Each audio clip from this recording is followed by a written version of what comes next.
station in Tallahassee, which is a good thing. Thanks for doing that. Thanks for supporting. And same goes for those of you watching on Warchant TV on the YouTube channel. Thanks for helping us out there as well. Like, subscribe, pass around, do all the things.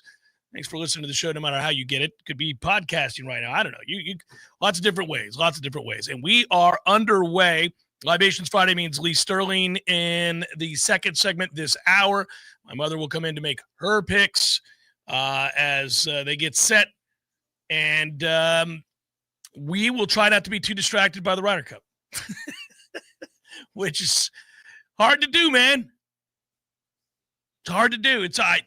I could put it on right over here. I've got a screen right here that I could put it on. But I'm not going to do that, Tom. I'm going to be engaged. I'm going to lock it in right here. I'm going to make sure that we're focused. We got a big game tonight. It is game day. It's Florida State, Virginia. And you know what? I saw the article on warchant.com written by Corey. Tonight will give a strong indication of just how good this FSU season might be. And I'm in the same mindset. I think we both are. I think we all are. I think a lot of the fan base feels exactly that way. Just what do we have here? What do we have here? Hour 3, by the way, I mentioned Mother in hour 2, Lee Sterling in hour 1. Hour 3 is Warchant Game Day. Hour 3 is Warchant Game Day. Me and Tom will take that hour to do the pregame show and kind of preview what's at stake and what we think about how this game's going to go tonight. We'll also talk about it, of course, in the other 2 hours. So I'm excited. I'm excited because I feel like we're still on a fact-finding mission. It's funny. Somebody tweeted at me and said it feels a little bit like the first game of the year again. Oddly. The nerves that you felt and the curiosity that you had and the wonderment and all of it. Yeah, it's kind of like we returned to that here this far into the season because the other 2 games left no mystery. You knew walking through the door exactly what was going to happen there. You just didn't know who the principal players were going to be, which of the kids were going to score the points, but you knew who was going to do most of the scoring, meaning which side. This has a different element to it. This has a little bit of they can fight back. They've got a few guys. It ought to be interesting, especially since one of those guys is a quarterback. And if you've got a good quarterback, and they do, you got a chance. You have a chance, and that provides the nerves for all Florida State fans tonight.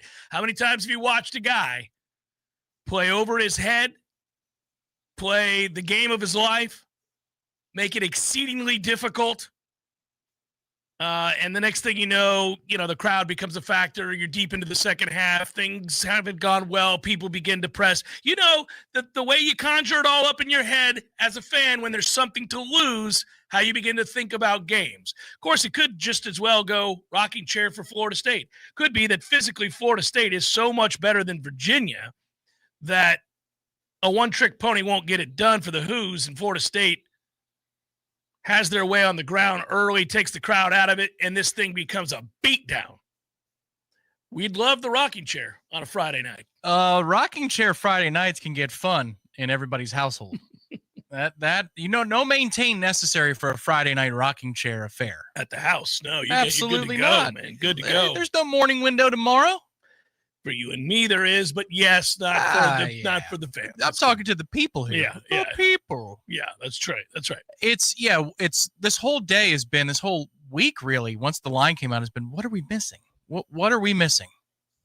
Why does the world, the betting public, the betting algorithms, the betting systems and computers think that this game is going to be within a touchdown?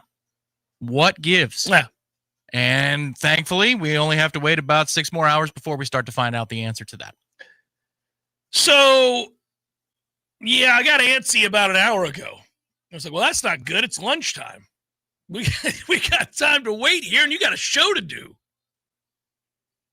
Really quickly, just because I saw a couple of you guys as I check in on the chat. Now, this shirt is red. It's actually kind of an off red, but it's red. It's not anywhere close to orange. It's just the lighting in here. It's dim. It's kind of like a fireside chat area in here. So like that is as red gets on my hat. That's what it is, man. It's all red. Look out for those orange police, man. I could turn it on. They think you're the Dutch. Which I was born in Holland, and that'd be fine. And when the Bucks it wouldn't be. No. And when the Bucks, by the way, wear their kick-ass creamsicles, that's the best-looking uniform in football. Don't tell me you ever drink Gatorade. Don't you do it. Going to deport you. Oh man, I'll turn on all the lights in here, and it'll be bright red. Then maybe that's fine. We'll be okay. Oh goodness gracious! I'm not wearing orange, guys. It is a red, and it is a good red. What have you done, you traitor? Oh man. So I do think it will be important tonight to get out there and play well early. You don't want a team who's looking to spring the upset and those fans to get into this game and have real belief. I mean, we all understand the genesis of an upset. It starts with lackluster play, some missed opportunities early, the end drives because of a missed throw or a dropped pass. The team that's the significant underdog, or the one that at the very least in this case is not a significant underdog, an underdog,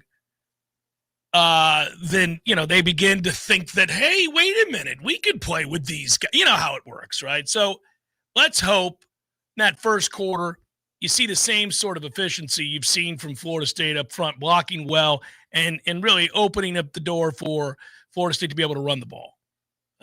It's important that you kind of establish that early on, and then you can run everything off of your offense. That's what you want to do. This is going to be the same talking point, though. I will tell you that throughout the year. It's just that's the nature of Gus's offense. Like he really needs that to work. You've got to be able to run.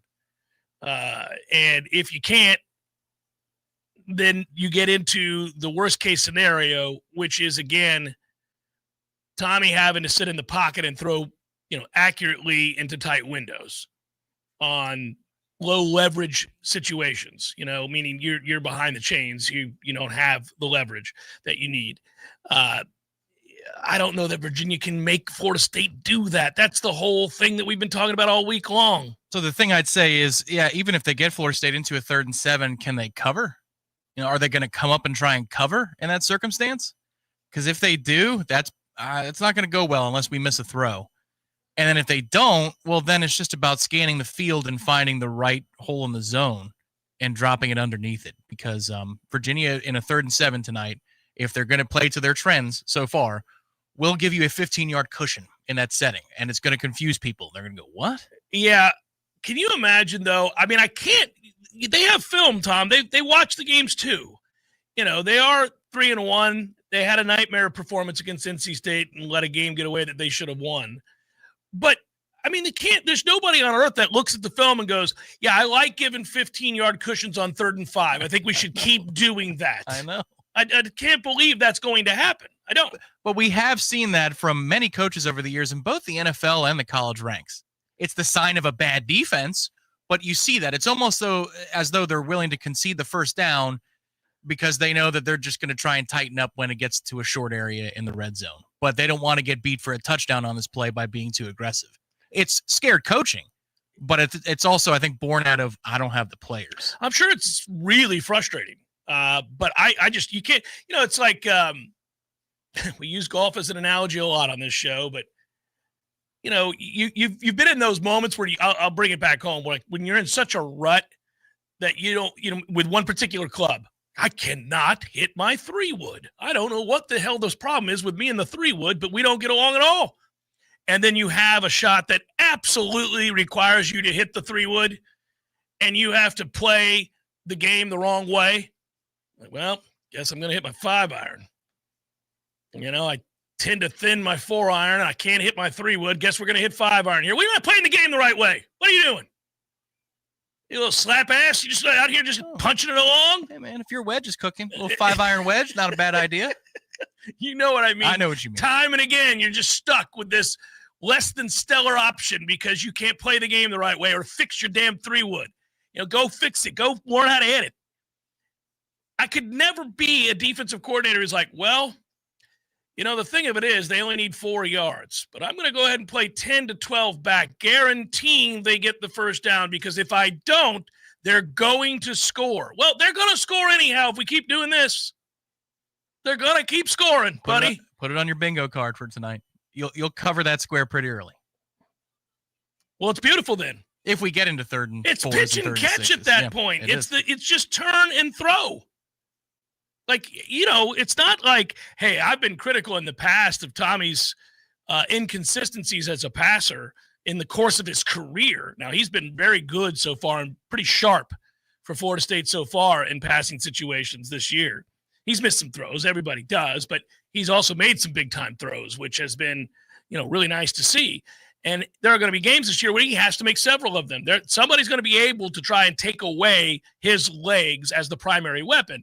But if you're going to play that far back, it's not like he's so incompetent he can't just turn and throw the ball to a wide open receiver standing on the line with a DB 9 yards back. Okay, I'll take my chances that dude is going to make a guy miss at some point here, and we're going to have a huge play, even with you playing off 10 to 15 yards. That's crazy. I don't think they'll do it, Tom. I think they're going to play. I do. I think they're going to come up and play the game. They're going to be emboldened by the upset bid and the home crowd. The uniforms from 30 years ago. Just the whole thing. They're going to play with belief. Hey, listen. Are they the same oversized jerseys? You're going to have umbrellas for shoulder pads like Mike Allstott did back in the day? Yeah. Mike didn't need them, though. He was also massive. He didn't. But, those things were the size of the television behind you. They were huge. Back in the day, you're right. Look at that guy. Those are beach umbrellas for his shoulders. No, it's weird thinking about the game because we have had more than one. Everyone thinks of 95, obviously.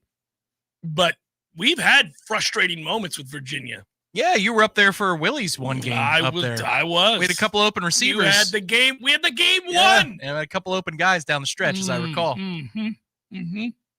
Wide open, one might say. Difficult.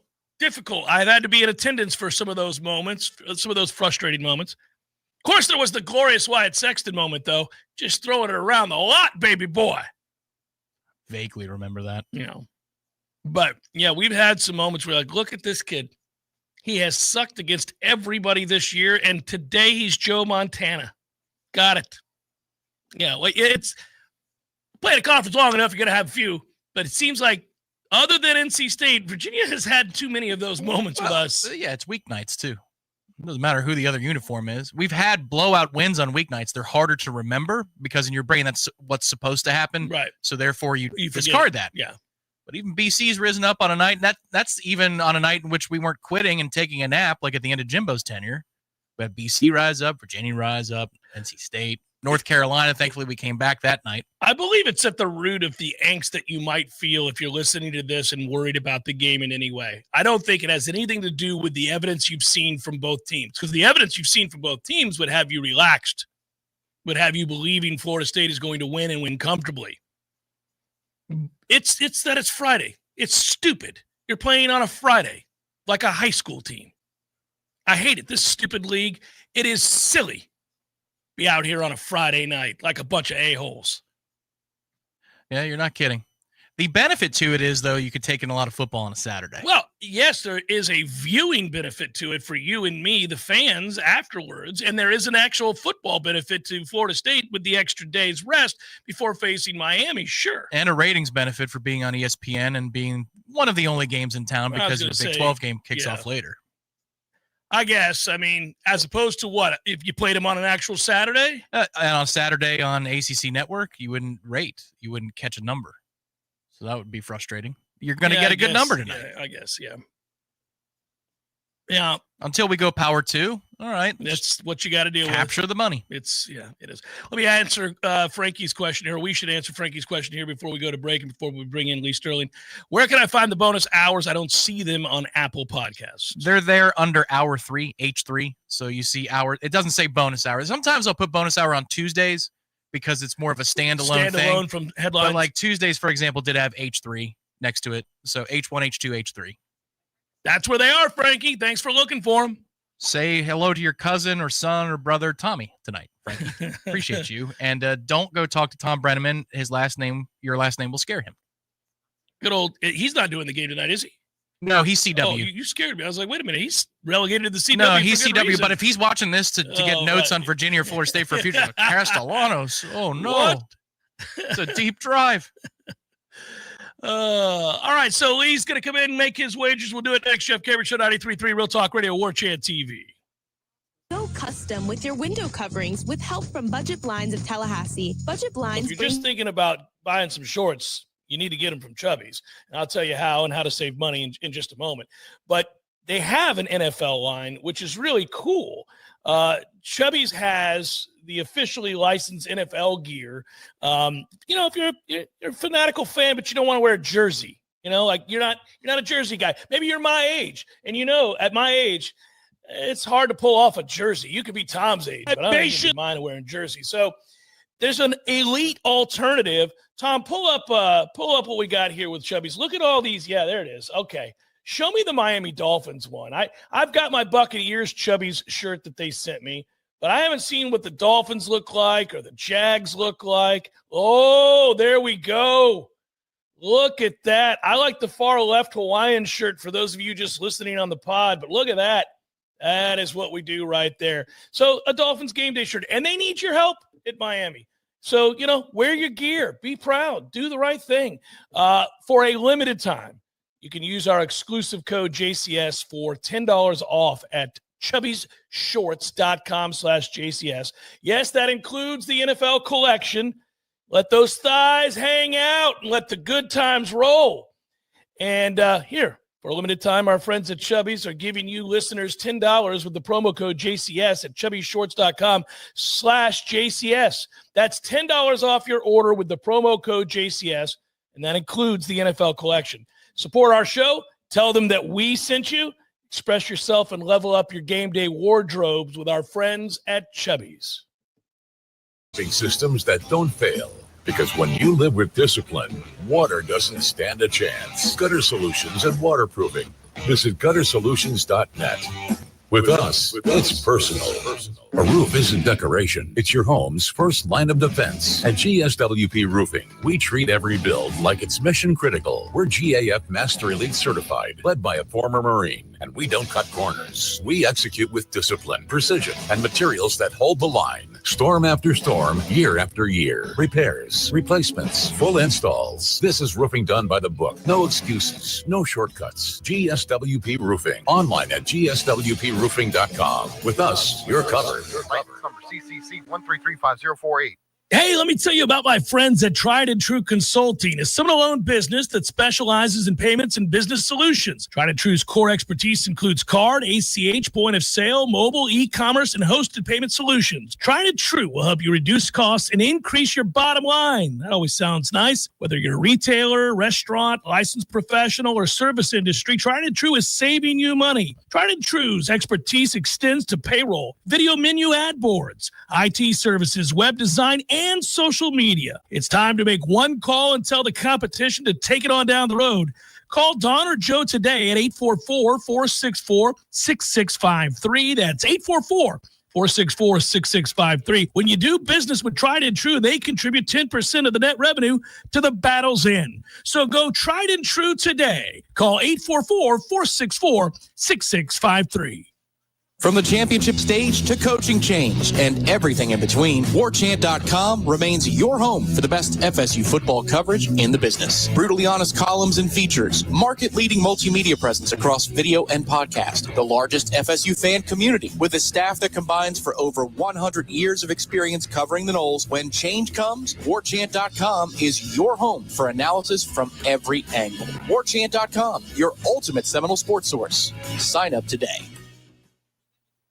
The Jeff Cameron Show is a production of the Warchant.com Multimedia Network. Check out Warchant.com today for the latest news inside Florida State athletics. That's Warchant.com. Now, back to Jeff on Real Talk 93.3. Libations Friday rolls on. That's a good thing because it means we get to welcome in my man, Lee Sterling. Paramount Sports joins us every Friday at this time, and he does so again today. Hello, Lee. How the heck are you, buddy? I'm great. We were invited about 6-7 weeks ago to a wedding, and I have a big card that I make before the year, and it can change. I can white out games, but I've already, if they put any TV times to games or games where I think what windows they'll be in, I have this made out. My wife goes into the man cave and looks at it. If we get invited to anything, she knows, like if it's, say, a Friday night, at like 8 o'clock. It's a birthday party for someone. She looks at the card and she sees like Miami or Florida State's playing. She's like, okay, we're not going. I'll send a gift. She looked, my cousin's daughter was getting married in Salt Lake City. She looked at the card and she walks over to me. She goes, I guess we're sending a gift. I'm like, yeah. She even says to me, she goes, that 3:30 and 7:30 window in the 3 big games in the NFL. She goes, I don't think you're even going outside unless you have to walk the dog, and you might make it 40, 50 yards outside the front door. That's the Park Your Ass Saturday and Sunday. It's the first Park Your Ass of the year for a lot of people. It's a big one. It's a big one.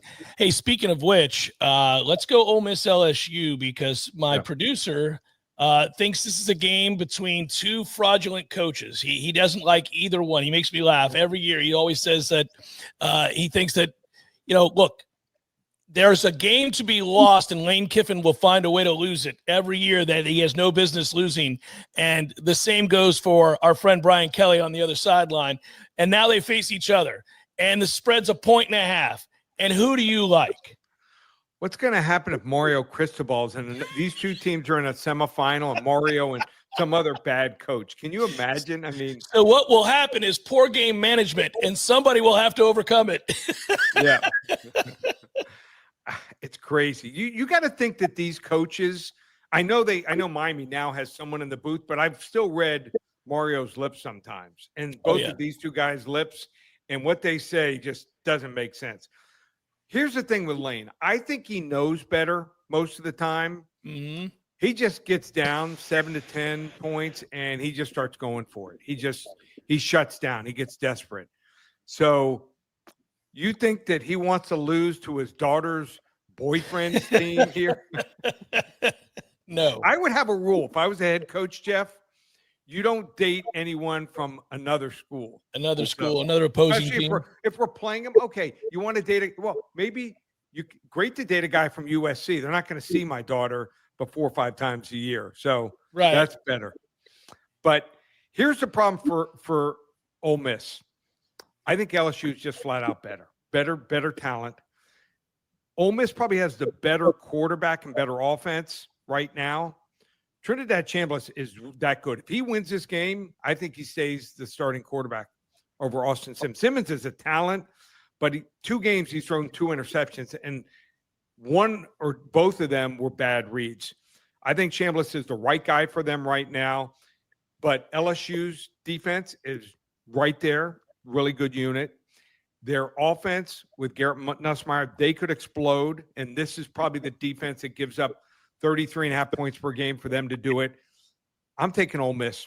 Talent prevails here, and maybe the slightly better coach, when the chips are down, he won't implode. I'll take LSU 34-28. 34-28, a good football game, gets this party rolling. Texas A&M and Auburn should be a good game too. There are so many good games this weekend that I think that gets lost in the shuffle. That's not a bad Auburn team, man. You give up 10 sacks in an illegal play and you only lose by 7. That's not a bad Auburn team in that Oklahoma game. Go to this Texas A&M team. We know they're well coached. Elko's a good coach. Who do you like in this at 6.5? Yeah, their receivers are good. They go up and get the ball. Here's the problem. The quarterback, Jackson Arnold, faced his old team. So, he was sky high for the game last week emotionally. He gets sacked 10 times. So he's beat up mentally and physically. He has to go back home on a plane, practice all week, and try to get up to that level again against 100,000 fans, a really tough venue to play. I think it's going to be tough for Auburn. I think A&M, we have not seen their best game. I love Mario Craver. I mean, he was good last year, Mississippi State, but he had no quarterback. I did not realize how good he was going to be. He might be top 5 in the country right now. He and Casey Concepcion, who we always knew was good, 2 guys have combined for 33 catches, almost 700 yards and 7 touchdowns on the year. If they get their running game going, look out. This could be a top 5 offense. What makes them special, and most people will not even look at this. This might be the first time I've ever mentioned it on a podcast with you, is their blitz pickup. Watch their running backs. in pass pro, they step up and they will absolutely blast you. They've only given up 2 sacks, and that's one of the main reasons here. So I think A&M at home, coming off the bye, I think it's going to be tough for Auburn. I like A&M 31-20. You and I are on the same page there. 2 disappointing teams in my estimation. I thought Louisville would look better than they have at this point in the season. When I watch them, I've not seen the team I thought they'd be. And Pitt obviously imploded against West Virginia. Your thoughts on Louisville and Pitt? I think that number is 4.5. That was an epic meltdown. Yes, it was. I told everyone, and I gave out Pitt in that game, that West Virginia was dog, you know what. And they are. They're horrible. I mean, how many times can you win a game in overtime when you play 3 quarterbacks and not because of necessity? You're just rotating them in because they're all so bad. A 4th-string running back comes off the bench and gains 150 yards. I don't know if West Virginia is going to win another game here.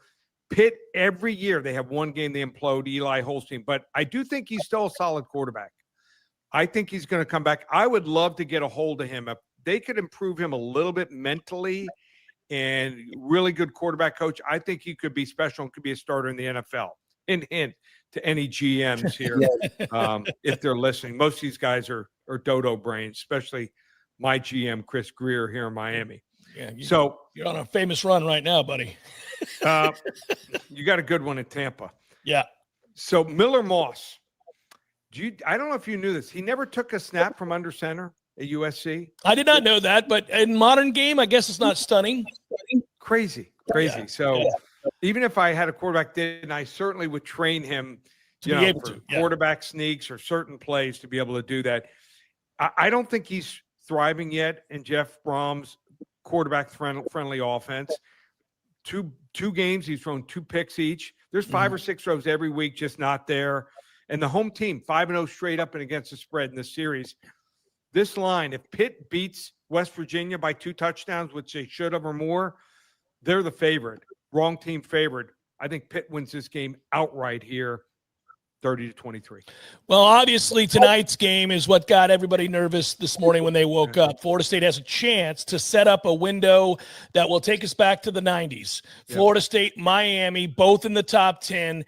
An epic clash with a ton on the line, but only if Florida State is to knock off Virginia tonight on the road in Charlottesville.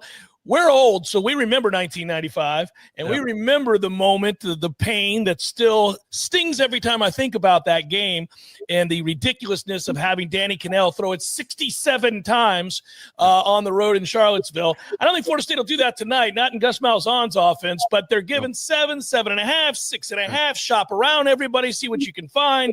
Noles, who you got? Would you agree that this line – Florida State is a public side? Yes, I would. And I felt ashamed for being so public because when I saw the line, I jumped on it. I think Florida State's a lot better than Virginia. Vegas clearly doesn't. But am I just Joe Public today? So the last couple weeks, there's been some public games. Last night, Seattle went from being an underdog to a favorite. Monday night. But, sometimes they win. They still win 40-45% of the time. I like Chandler Morris a lot. I think he's really good. I think he's special. And they have a bunch of good running backs and good receivers. Not great guys, maybe guys that might make the back end of a roster. But their defense is total crap. I mean, they're garbage. I mean, they don't have any guys, in my opinion, defensive line, linebacker, defensive backfield that are next level. And I think you have to do that to win games like this. So Thomas Castellanos had a really bad game last year against Virginia, ran 10 times for -9 yards. I think he's going to be motivated here too. If I'm fooled, well, then I'm John Q. Public. But I think Florida State's the right side here. I think they win and cover this game 34-24. Eagles Bucks, it's weird to think that Jalen Hurts is 1-4 against Tampa Bay. Yeah. The Bucks have owned Philadelphia, including beating them last year, but the Bucks are also riddled with injury. And I don't know how you can just keep winning games by the skin of your teeth with all your players out. Now Evans is out as well.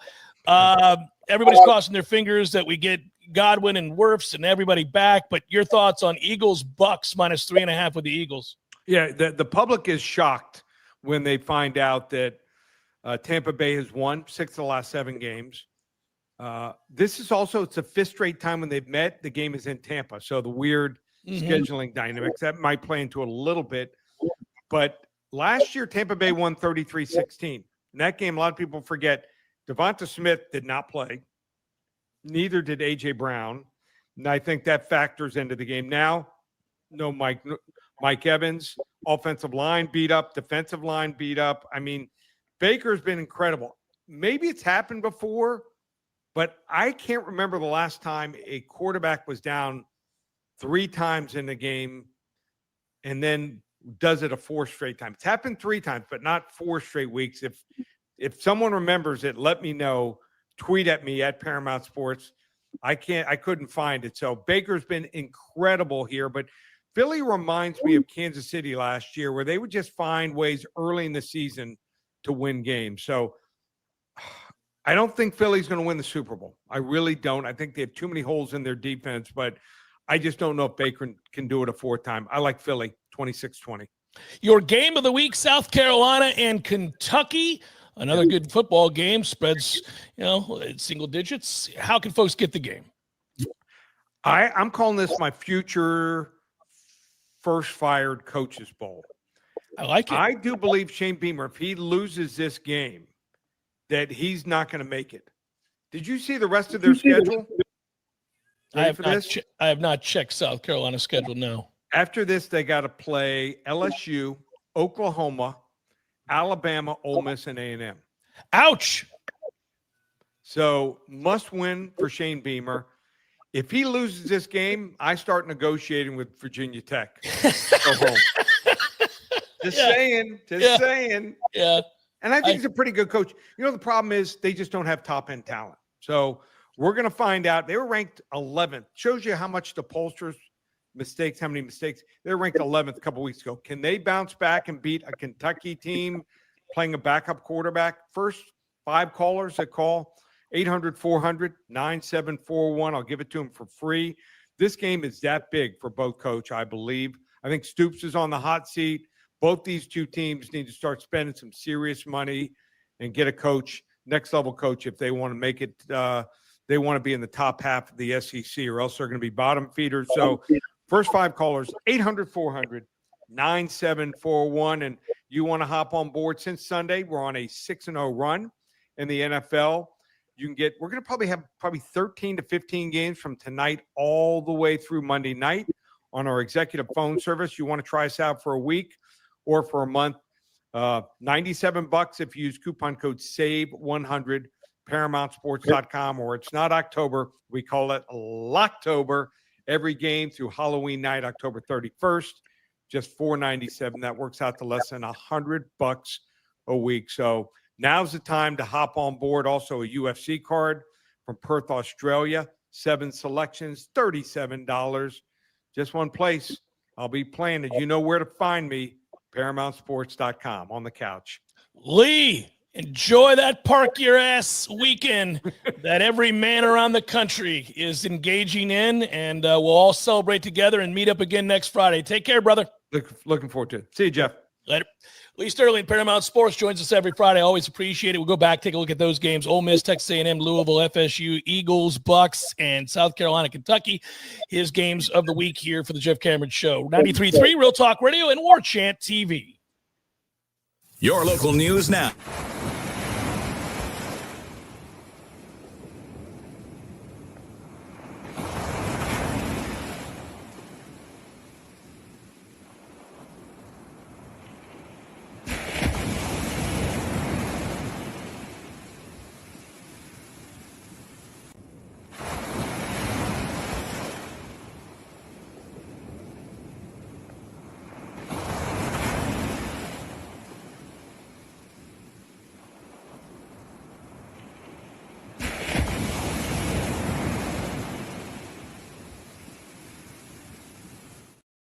will vote later this month on whether or not to offer the land for the Sunshine State's first ever presidential library. This is Rachel Anay with your Real Talk 93.3 local news update. Brought to you by Macklemore Systems, Tallahassee's go-to Mac store. Check them out online at MacklemoreSystems.com. This is meteorologist Paul Trombley with your Real Talk 93.3 weather update. Overcast this afternoon with a chance of thunderstorms. Highs around 83. Winds out of the south 5 to 10 miles per hour. Lows level off around 69 tonight. Chance of thunderstorms. Slight chance for storms tomorrow. 86. Partly cloudy skies with fog at times early. This report is brought to you by the Lawn Johns. For all your landscaping and lawn care needs, visit thelawnjohns.com. Currently 73. Hey, this is for my homeowner friends out there. You know who you are. When you get your grass cut, you're going to inspect the work, make sure it's good. Get your house painted, check around every corner and edge, make sure that's done right. Get a new roof, gotta get eyes on those shimmering new shingles. Get your septic tank cleaned. Bet you're not popping your head down in there to take a look around. You gotta trust it's done right. I'll make it easy. Go see my friend Greg Miller, Miller Septic. They're my guys. I trust them, and you can too. MillerSeptic.com. That's it. That's the commercial. That's the whole thing. Check them out. It's MillerSeptic.com. Hey, Jeff, what's up, buddy? I was just thinking, I never tell you that when you grow up, one of the things that you'll miss are the games that you created with your friends in the neighborhood. Oh, good days. So I would have my buddy come over, and then we'd make up these games that were kind of like a hodgepodge of every game that you've ever played. Kind of like the bikes we built. Correct. Yes. And it's a grand experiment. In the beginning, nobody knows how to play the game, and you argue about what the rules are going to be. And in the end, everybody knows how to play the game. By the end of that summer, you know the rules, the neighborhood know the rules, and you play that game like it's the greatest game ever played. But And they you don't- still try to break the rules, right? Oh, if you ain't cheating, you ain't trying. But at the end, Eddie, you're never going to play it again, and you'll think about it the rest of your life. And the best game you ever played was that game. Never been a better one. Hey, you want to have a Gordo Smash, Jeff? I do. I'd like that. Gordo's, bringing the flavor and flair of Cuban food to Tallahassee since 1996. The Jeff Cameron Show is a production of the Warchant.com Multimedia Network. Check out Warchant.com today for the latest news inside Florida State athletics. That's Warchant.com. Now, back to Jeff on Real Talk 93.3. You know, it's interesting. Lee Sterling, a moment ago, just got done talking about the fact that it's a very public line, that Florida State, if you're taking the Noles and laying the 7 or the 6.5, wherever you got it at, that's very public play.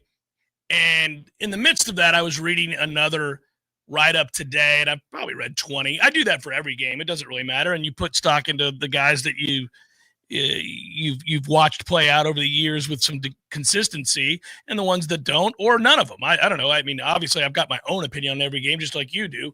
But I am fascinated by a contingent of people that have kind of thought about this game in terms of the quarterback play solely, and the fact that they think Virginia's Chandler Morris is going to have a big game against Florida State. Like I've seen, because if you're going to make the case for Virginia, that's the only case you can make, is that he has a huge day, 24 years old, good player in the middle of having a very good season. Their offense has been good.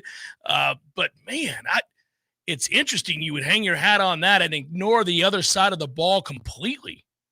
Yeah, to me, the sharps that I respect for takes against Florida State, they have to reference that they don't believe Alabama's for real, or they believe that Alabama is diminished. That's the only way you can get there. Well, you would have to. And you could make the argument, like I've seen one sharp make the argument that he thinks Virginia's offense will be more consistent than Alabama's offense this year. He just doesn't think Virginia's defense is any good. Right. If you're going to arrive at that point, then fine. By saying that Virginia is a better offense than Alabama. I mean, that's a tough thing to say most years.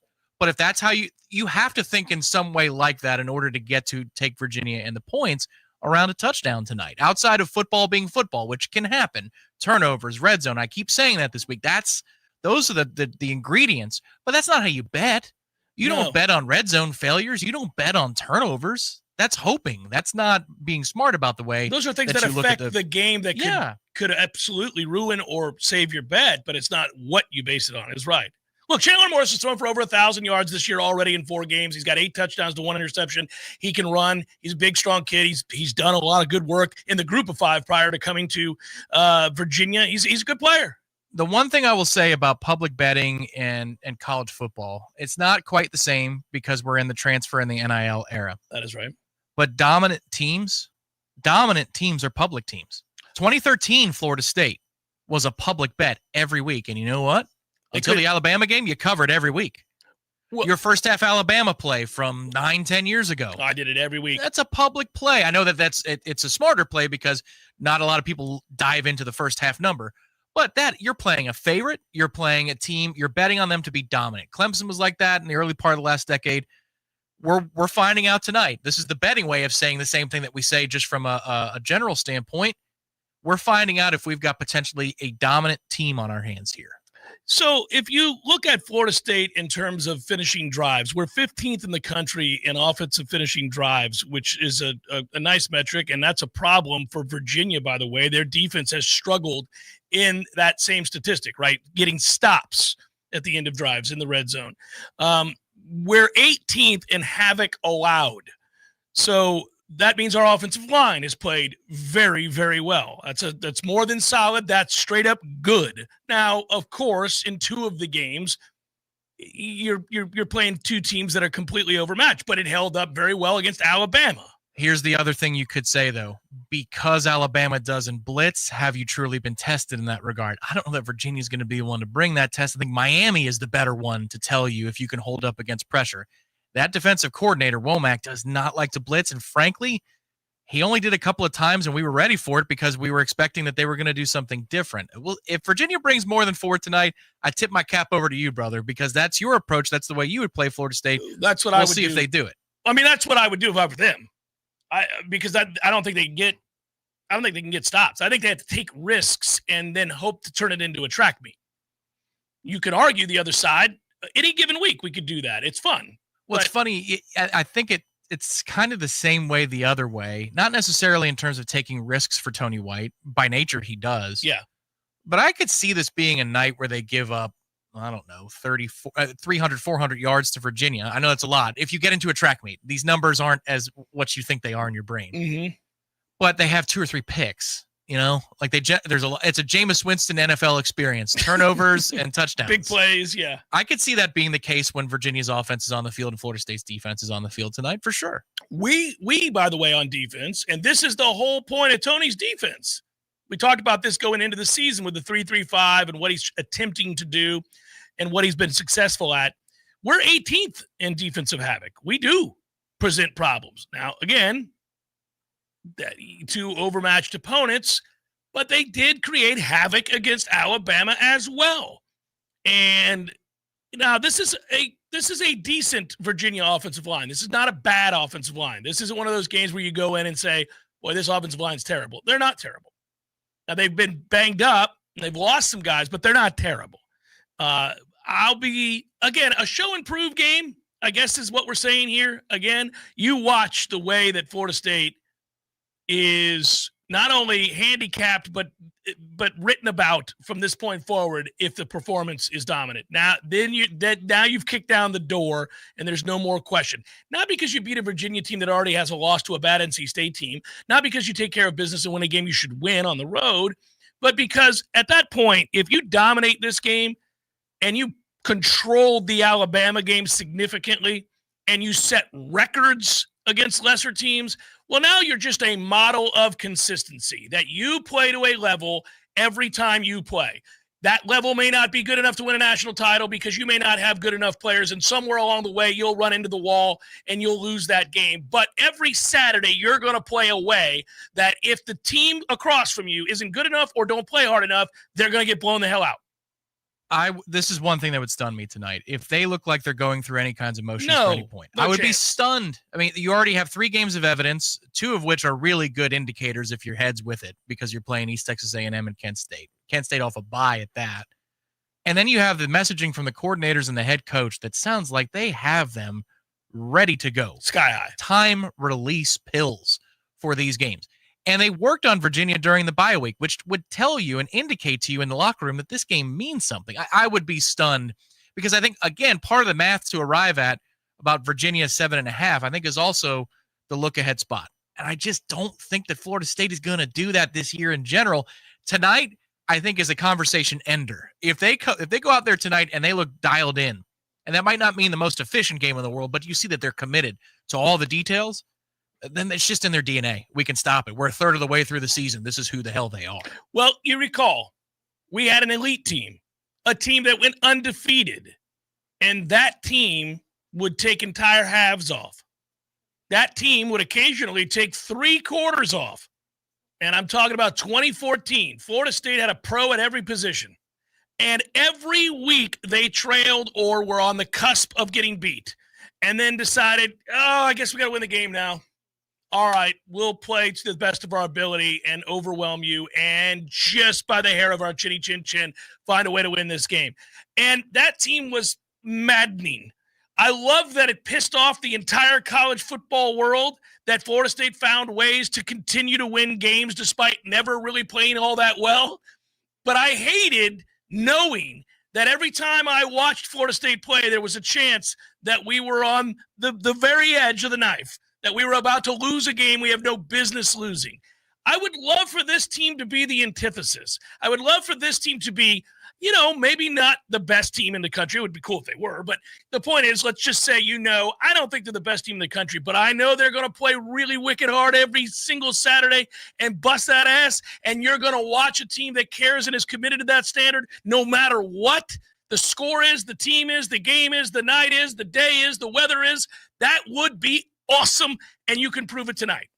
Yeah, you absolutely can. The idea being that when people break down Florida State games for the rest of the year, they say they're good, degrees of good, but they're good and they're a handful. That team is an absolute force. They're a handful. Yeah. That coaching staff has them playing out of their minds week after week. We're almost there. We're 60 minutes away from being there. A footnote on the 2014 group, though. They also were a public team. The public would take the points and whoever Florida State was playing against, and it was a cash-out machine. I wish in that era there was live betting, on an app. Again, we're not going to care. Got it. Yeah. By halftime, we would all go, how low do we want this market to go before we hit on Florida State money line? Would it halftime? Would it be early third quarter?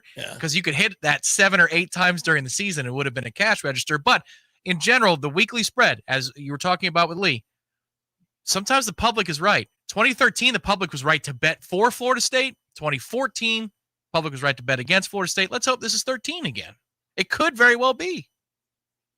Yeah, and then the number will be adjusted accordingly. Like, you will not see another one of these heads, because this, in the eyes of many people, is surprising.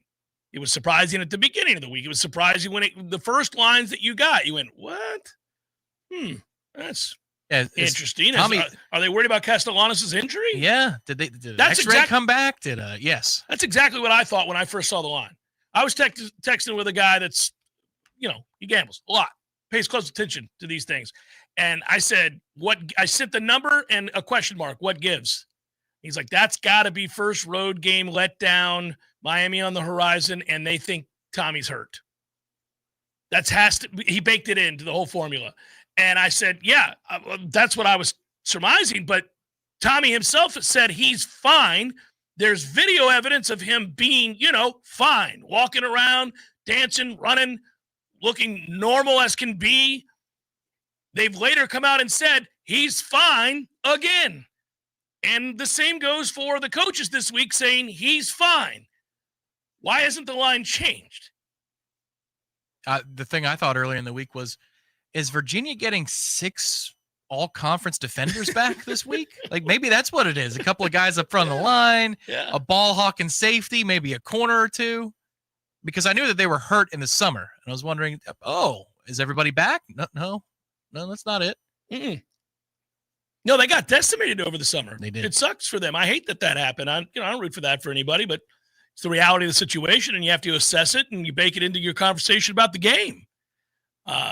Look, again, Chandler Morris could have the night of his life. He's going to need to.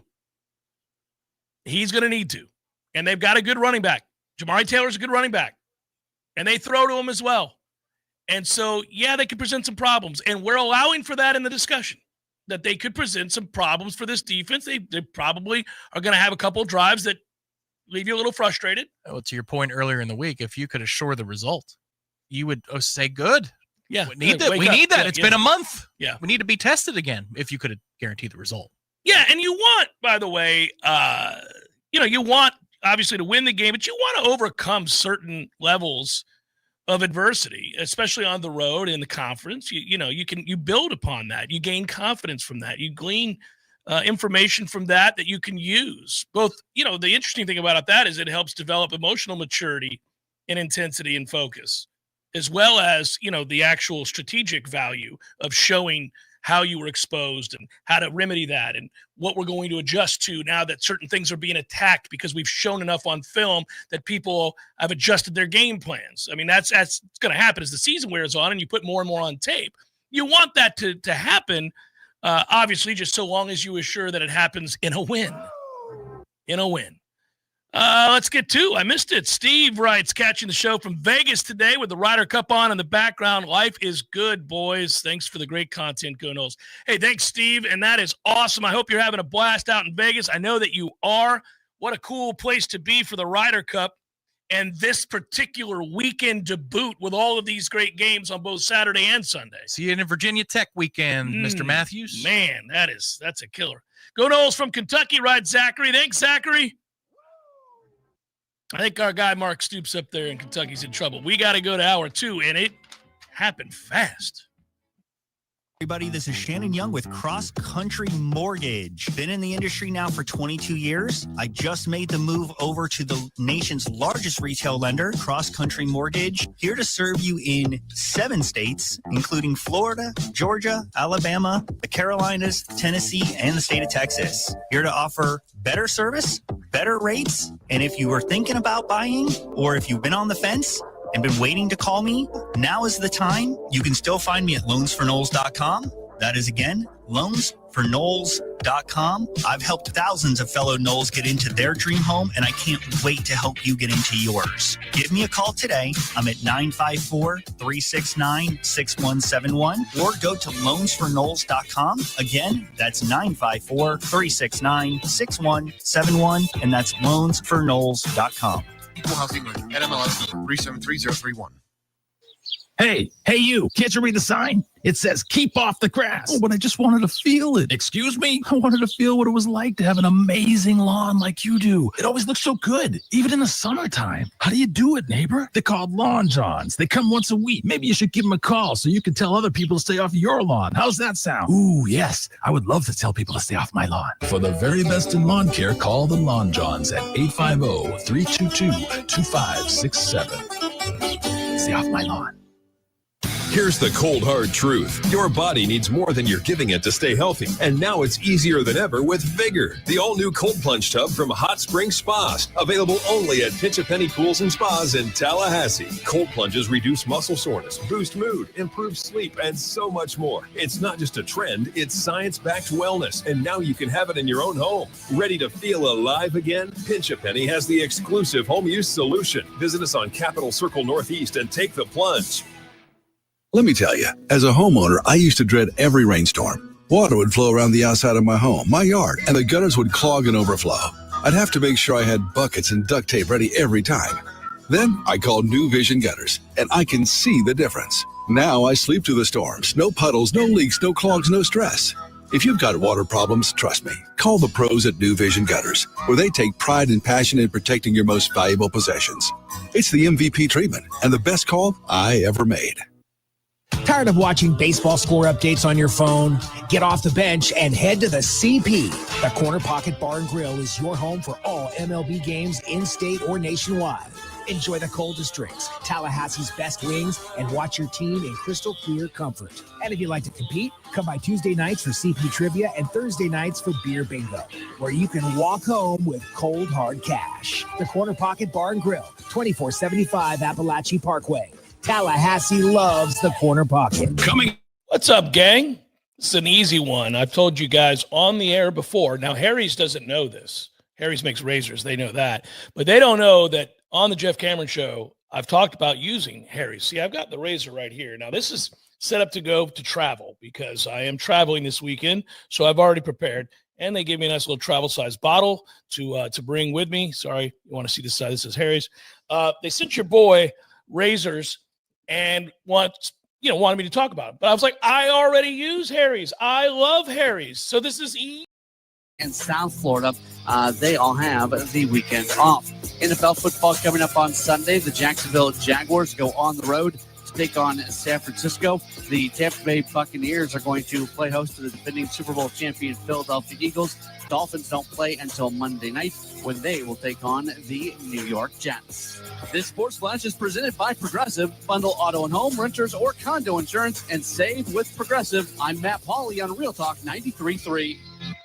I'm Michael Garrison, third generation here at Metal Roofing Sales of Tallahassee. It's a common misunderstanding that a metal roof is more expensive than a traditional shingle roof. At Metal Roofing Sales of Tallahassee, we'll show you how affordable it really can be. A metal roof far exceeds the durability and lifespan of a shingle roof, saving you thousands of dollars over time. Not only do we have the technology to fabricate and produce the best materials, we have the most experienced contractors to install your roof as well. And we will match or beat any other price in tile. Find us online at metalroofingsales.net. You can trust the 3 generations of service under one roof. What's up, gang? It's an easy one. I've told you guys on the air before. Now, Harry's doesn't know this. Harry's makes razors. They know that. But they don't know that on the Jeff Cameron Show, I've talked about using Harry's. See, I've got the razor right here. Now, this is set up to go to travel because I am traveling this weekend, so I've already prepared. And they gave me a nice little travel-size bottle to bring with me. Sorry, you want to see this side? This is Harry's. They sent your boy razors and wanted me to talk about it. But I was like, I already use Harry's. I love Harry's, so this is easy. I'm kind of obsessed with razors. It goes way back. I started by getting angry at the cost of razors. You all know we're all men here, and it's difficult. Well, maybe not all men. I don't know. Women might use the Harry's on their legs or something too. I don't know. But the point is, for years I was searching for the right blade, and I didn't want to spend $1 gazillion on razors. And then finally, I settled on by accident Harry's. And now I won't use anything else. I only use Harry's. First of all, Harry's owns their own factory. They've been perfecting and manufacturing these blades, the whole blades process they've been perfecting for 100 years. So you're getting the very best blade. And I want my blades sharp. I don't want to have to struggle to shave my face. I want to get in, get out. Look at this baby face. Look at it. I shaved using Harry's this morning. For a limited time, our listeners can get Harry's trial set for only $8 plus a free gift at harrys.com/warchant. Head over to harrys.com/warchant to receive our exclusive discount. After you purchase, they will ask you where you heard about them. Please support the Jeff Cameron Show by letting them know, and Warchant for that matter, that you heard about it on this show, okay? So harrys.com/warchant. Tell them we sent you. You're not going to regret it. I'm telling you, fellas, Harry's, it's where it's at. harrys.com/warchant. And celebrate local flavor. Every child deserves a chance to live their best life and celebrate every moment. When you support St. Jude, you help give kids with cancer around the world that chance. Together, we can save more lives. Finding cures, saving children. Visit stjude.org. Real Talk 93.3.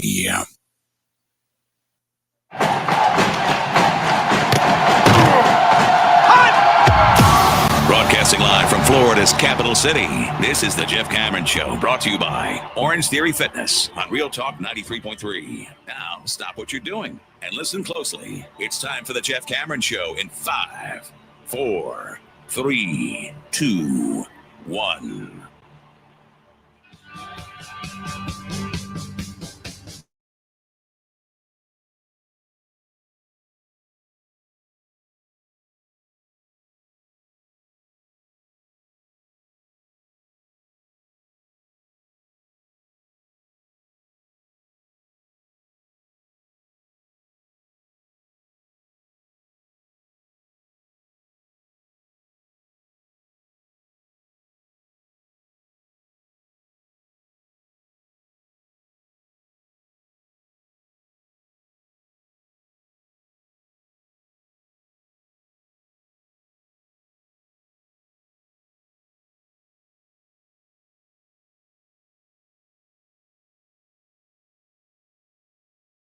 the only locally owned and operated radio station in Tallahassee. Thanks for tuning in on Warchant TV, the YouTube channel as well. And away we go. Yep, I was just going through some, a few wagers. A few things that I like in the NFL, Tom, just kind of sewing that up while I can. Did you watch a second last night? I didn't ask you. I know that you have a real issue with the Arizona Cardinals franchise, but I thought of you because their uniform last night was putrid. Oh, no, I did not catch a single snap of the game. I'm sorry. I couldn't do it. Well, it turned into a good game. I'm a man of my word. Well, listen, it was a bad game for the most part, and then it did what happens a lot in the NFL, which is somebody closes the gap or there's a big play, and now, damn it, man, I got to stay up because now it's in question. One thing to note that's happening a lot in the league right now, and it happened again last night, they're getting what they wanted with these kickoff rules. They're getting big returns and big plays in the kicking game now. Yeah, it took about a year, but it looks like teams have figured it out a little bit. It's also hard for kickers to land it in the box where they're trying to land it. You know, with the rules being what they are, it's kind of fascinating to watch this play out. And you wonder if they can't do it in September, what's it going to be like when the weather's changing? There's something to that right now in the league. But I also discovered, I think we already knew it, and I don't want to be right about this, but I think I am going to be right about this. I get plenty wrong too, guys. I know that. But when they drafted him, I was like, Kyler Murray ain't going to make it as an NFL. He sucks. He got a second contract out of it. I know he did. Well, listen, if you want to talk about that for a second, look around the league at the guys who got the second contract who now revealed they can't play. Right. So Tua sucks. So when you watch Tua now, his arm is shot. He can't play. $100 million. Yes, and they're stuck with him. They're stuck with him at least another year because of the dead money that you can't. You're screwed. You got to wear it. You got to let that bum go out there and suck every week. Short of knocking it out of the park in the NFL draft, you guys in Miami are looking at 2027 as the first shot to compete again. So there you go. So Tua's not good. Murray's not good. He's got who was the third? I had three in my mind that got the second contract that I went, oh, he's not good at all. They're stuck again. Who was it? I had it. I'll think about it. I'll think about the quarterbacks in the league that just got paid. I'm like, by the way, there are also some guys. Holy Jesus. There are also some guys. Oh, Trevor Lawrence. That's it. Thank you, TP. That's who I was thinking of last time I was watching Jacksonville. It's like you guys trade texts. No, well, you know what? Here's the one thing that I would say. And I've watched Jacksonville closely because I actually think that the team is pretty good. Like there are players on that team that I like. They should be good if they get good quarterback play. Now, I'm going to give Trevor a slight pass. Not a complete pass. Jacksonville leads the league in drops. The Jacksonville Jaguars receivers have decided that they are not going to catch anything. I mean, they drop 5 balls a game. It's unbelievable. And some of those plays are big plays, like big moments where you kind of need to catch that one. And if you factor that into his statistics, they would look a lot better. But he also has 2 throws a game. 2 throws a game Trevor has where you go, oh, sweet Jesus, Trevor. What in the world is that? I think that's the one that I'm going to claim being right on. I was never high on Trevor Lawrence as an NFL prospect because I felt like the Clemson offense was all predetermined before the snap, and then he has exceptional arm talent. So as long as you're right and you have the receivers that they had, it's pitch and catch, as good as the defense can be. It's not that he doesn't have the NFL measurables. It's just he never had to come off his first read in college. They were that good. They were that good, and they were always right before the snap. He's so tantalizingly weird to try to break down. Don't you think Trevor Lawrence is a lot like some of the guys that we're watching now, which is that he may fail in Think about how the stops and starts of Trevor Lawrence in Jacksonville. He has a moron for a coach right off the bat. So right away, Urban Meyer is a colossal blank up. Picture taker. Yeah, he's a clown, a buffoon of an NFL coach. Has no idea what he's doing. And so, well, good luck, Trevor. And then immediately, what is this, his third or fourth offense he's had to learn. So you're tempted to give him a break. The team around him wasn't very good either. And then yet he continues to make bonehead throws, and you go, well, geez, man, I don't know. He's a candidate for the guy that's almost out of the league and then becomes very good again. Yes. Baker Mayfield is currently that guy right. in the NFL. There's one that's about to be christened that guy this year. His name is Daniel Jones. He is kicking ass in Indianapolis. They have weapons. Steichen's done the right thing with him. They're going to keep being good, and he's going to be the story of the year. They're going to be, look at the Giants. F this all up. Daniel Jones is good. Regarding Trevor Lawrence, I had not heard this term, I don't know how, until about a month ago, but he says the receivers probably dropped those passes, those TPE, because they are getting ready for the hospital ball impact. I had never heard the term hospital ball until recently. Yeah. That might be one of my favorite terms. How had you never heard that? I don't know. Said forever, yeah. I don't know how that never came up with Ja'Cory Harris and Nigel Bradham. Hospital ball. Ja'Cory Harris did it every day, every game. I told everybody that walking into the season. I'm like, watch Ja'Cory Harris get these boys killed. He did it every week. He did. And so did Jameis with Cam Brate. It's a wonder that Cam Brate can walk. It's a wonder that he can walk. Well, he didn't hang him out to dry. He just made him catch the football in really congested areas in which he was going to get brutalized. Right, but they weren't always in gotta-have-it moments. It would be a 3rd and 6 in the first quarter, and you're like, you're trying to kill him this early? He trusted Cam. He trusted Cam Brate. You could say that. You could also say he knew he was expendable. He's like, well, if I have to trade Cam right now, it's worth it. Let's keep the ball moving. Let's first down, baby. Jarvis writes, thank you again, Jeff, for the Jaden Daniels Rookie of the Year bet last year. I did. I bet it, and I announced it before the season began, and then he won it. Patty! Jarvis went on to throw all of the winnings on... All the winnings? Yeah. Well, won Rookie of the Year. Yeah. He's doubling down with all of the winnings. All of it. Man, and he did the right thing because I, too, have a Buka. Okay. To win Rookie of the Year. And there you go. Was curious if you made an offensive rookie of the year. I did, and it was a Buka. Now, I did not make a defensive rookie of the year bet because I didn't have a strong opinion.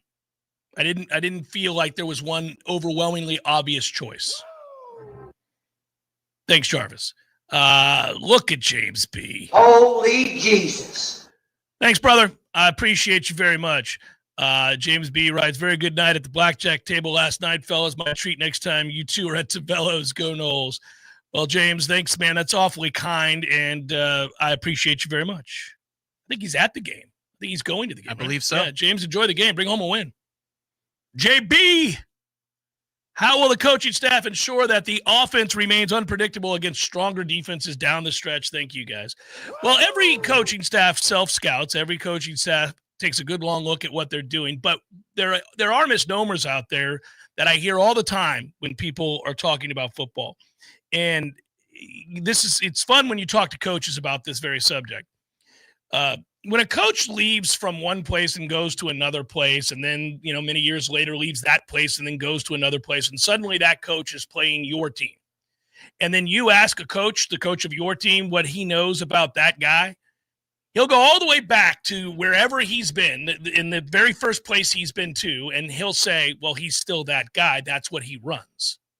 There are wrinkles. There are additions to the core defense or offense that he runs, but at his core, he's a 4-3 guy, or he's a 3-4 guy, or he's a 3-3-5 guy. At his core, he's a spread guy. Or, and you'll hear people talk about what a guy is, and then what they're saying to you is that the concepts are the concepts. They remain the same. They add plays and wrinkles off of certain looks. But Jimbo ran the same offense every year he was here, no matter who was playing quarterback. Differences in terms of the play and the plays. That's right. But what he do is he would take 1 through 4, and that was the whole part of his offense side of the passing concepts that we're looking at. So you've got something on the right side that maybe cover 2 or cover 3 will take care of, but that means that you need to work to the left side of the field, and that's going to be your route combination that we want over there. Correct. So Jimbo had a lot of options in one play that required a smart quarterback and smart receivers. Well, this is where people got frustrated with Jimbo, and this is where people get frustrated with coaches who are of one extreme to the other. If you overly simplify your offense and it is heavily reliant on, say, the quarterback's legs and tempo, what happens when that gets bottled? What happens when his legs are taken away? What are you going to do to win the game? Do you have something baked into your offense that is a pivot that you can go to and flourish? And most guys have obviously options within the offense that they're running, but they're not going to change who they are. It's what they are. It's what they're going to teach. You don't have enough time during the week. If, for example, you are looking at film and you say, man, I think this is a candidate to kind of shut down what we do. This is a bad matchup for us. They've got 2 ends that will set the edge. They've got the speed on the back end. This is a problem. They're huge in the middle. They've got a space eater. We're going to have some real problems here trying to run our quarterback. Let's do this instead, man. That's not how it works. You're who you are. You've spent the entire spring and fall installing this offense. You can change up some minor things here or there to try to get them out of certain looks, but you're not going to be able to radically change who you are and how you play the game. I think in Gus's offense, to keep defenses on their toes, the self-scout is more important than the scout of the other team, because he knows what he's done. Yes. He knows what he has put on film. He knows there are 2 or 3 other options off of one trick play or one misdirection play, and he might actually go to the play side rather than the back side of the play. Like, what if you have everything set up formationally and post-snap, all the steps are the same that everybody takes? Right. And Danzy's out there, and he's looking like he's going for an end around or a reverse, and you call a pass play down the field on the opposite side. Well, that's the one thing you haven't seen on that play, or the quarterback run that goes along with it.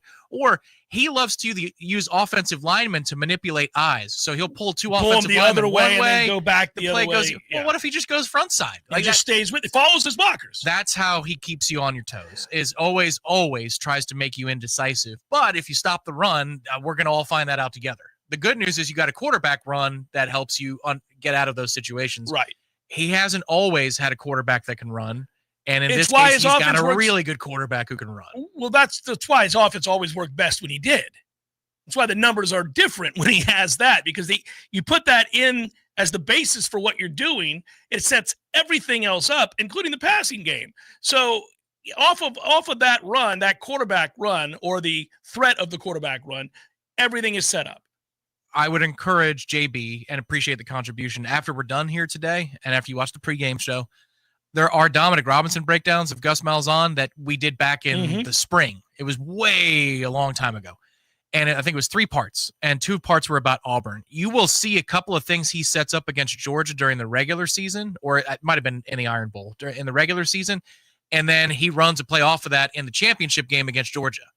Now, they weren't successful in that game, but the point is he's already outmanned and outgunned, but he knows what he puts on film, and he knows what you've already seen, and he's going to test you that you will still stick to your principles and not cheat. Because if you cheat, you're dead. You are dead. But this is the other thing that I think is interesting in a game like this, Tom. Does he feel from the film the need to break that out a week before he plays Miami? How much does he feel that he needs to show or not show, put on tape or not, before you face Miami? Obviously, the objective is to win the game.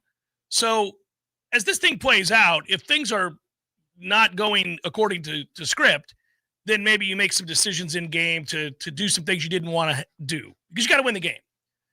But ideally, you're going to glean from that tape.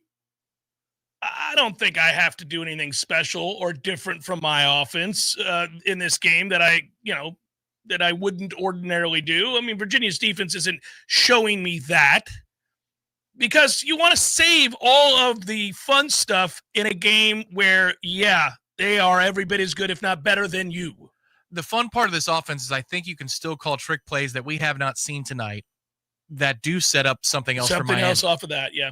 So for Virginia, effectively, it makes no difference. They've never seen it before, but you know that this is chess move 3, but you're in a 4-move sequence, and move 4 is for Miami. That's the fun of the Gus offense, but the whole thing is, if you stop the traditional run against Gus, then we'll have problems because we don't exactly have passing concepts in this offense where you go, oh, I didn't realize he has this whole other wing to his offense in which he has these route combinations that generate wide open looks. It doesn't work like that. It's all predicated on the run, options, and indecision. But I think he has enough there, and I think we have enough talent here this year that it should stay fresh all season long. Yeah, it's 12 games. You just gotta keep it fresh for 12 games. Well, and then obviously maybe add some stuff for the playoffs if you're fortunate enough to get there. And yeah, I agree. But I do love that aspect of the game. I like walking in to a game with thinking about, wonder what he feels pressed into doing tonight, if at all. Does he feel pressed into doing something that we wouldn't expect tonight? Or does he want to show something just to make Miami have to defend it and prepare for it and waste time on it? And coaches do that too. They'll throw out something that they have no inkling that they're going to run the following week, but they want you to have to waste time preparing for it. If I had to guess, they have their first 15 or 20 scripted. That's not any news. Everybody does. Everybody does that, yeah. But then he's going to want to see how Virginia plays it. And if they commit to the line, he's got something. If they lay back, then he might just be content to say, all right, you're going to play back. You want to give me 5 yards to carry. So be it. I'll take it. Not going to go broke making a profit here. By the way, next Friday, just so you know,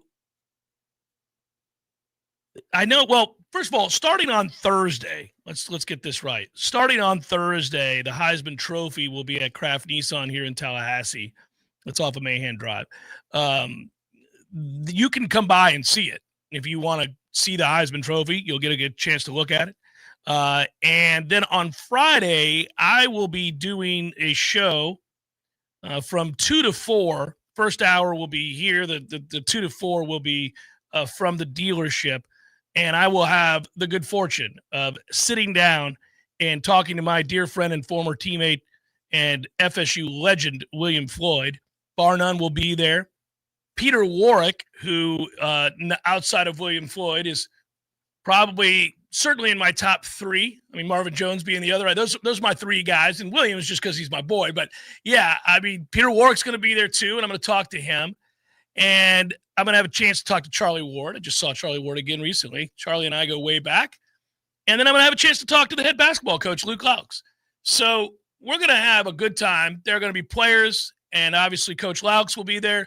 And you guys come by Kraft Nissan, see the Heisman Trophy, and if you want, watch us conduct the show. I get a chance to talk to those guys. My idea was that Florida State Miami is as big as it gets if we take care of business tonight, and the opportunity to talk to those guys who have played in this game, that game, and to get their thoughts, on what it was to step foot on that field with that energy and that emotion against that team, because some of those guys played in some epic battles, and I want to talk to them about their experience. I could prattle on what it meant to me in the stands or home or away or watching from afar, but it's going to be cool to talk to them about their playing experience against Miami.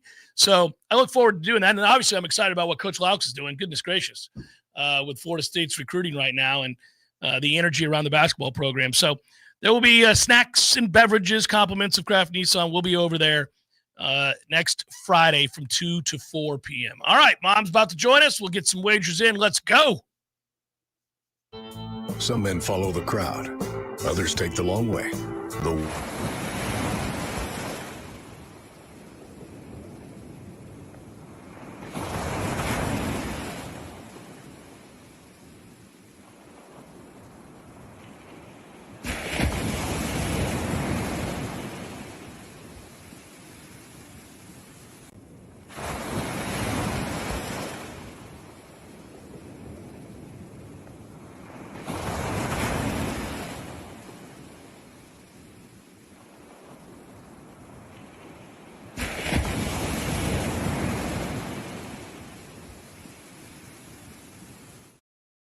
the local owner of Budget Blinds of Tallahassee. Let us help you with your unique window treatment needs. Call us at 668-4835 for a free in-home consultation or find us online at budgetblinds.com/Tallahassee.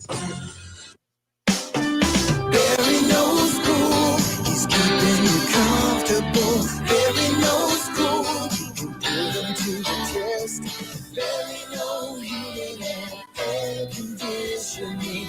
Keeping you comfortable is what Barry does best. No matter how busy life gets, your home is the place where your family and friends show you they care and celebrate with you. That's why the professionals at Barano Heating and Air Conditioning always make sure your home is comfortable. Just like those who matter to you most, Barano will always be there for you. This is Tyler from Barano Heating and Air. Now you can schedule an appointment, purchase or renew your service agreement, or pay your bill from your mobile device. Any day, anytime, anywhere. When you turn to the experts at Carrier and Barano Heating and Air, online at baranoac.com. Florida license number CAC 1816186. Barry knows heating and air conditioning.